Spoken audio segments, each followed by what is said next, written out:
वो जानता था कि इन सब की सब जड़ चालीसा है। इसीलिए दल चालीसा को इसने समाप्त किया।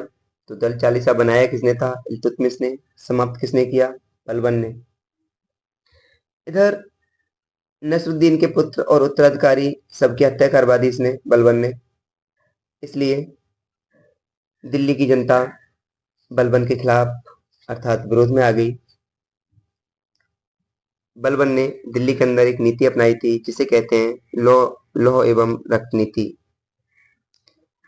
लौह एवं रक्त नीति समझते हैं क्या है? जर्मनी में लौह एवं रक्त की नीति बिस्मार्क ने चलाई थी और बिस्मार्क ने पूर्वी जर्मनी और पश्चिमी जर्मनी को आपस में मिलाया।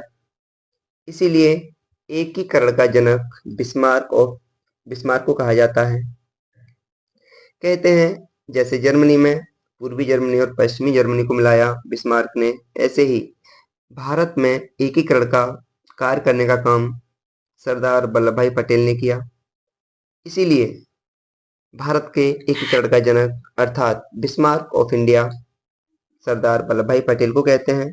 और सरदार वल्लभ भाई पटेल की जयंती 31 अक्टूबर को हर वर्ष मनाई जाती है और इसी दिन एकता दिवस के रूप में हम मनाते हैं।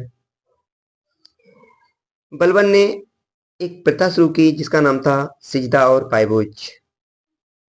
यह बहुत समय तक चलती रही, लेकिन आगे जाकर मुगल बादशाह शाहजहां इस पर जाकर के बैन लगाएगा। सिजदा का मतलब हमें झुको, पायभोज का मतलब पूरी तरह लेट करके दंडवत प्रणाम करो। बलबन ने एक नए त्योहार का आरंभ किया जिसका नाम था नवरोज या नौरोज। यह फारसी नववर्ष है जो हर साल 21 वर्ष को मनाई जाती है। इस पर आगे चल के प्रतिबंध लगाएगा औरंगजेब। तो आगे चल करके औरंगजेब ने इस पर प्रतिबंध लगाया था, नवरोज पर। आगे बढ़ते हैं। दिल्ली सल्तनत में खुद को अल्लाह की परछाई कहता था कौन? बलबन। तो कहता था हजरत मोहम्मद पैगंबर के बाद यदि कोई है तो वो मैं हूं।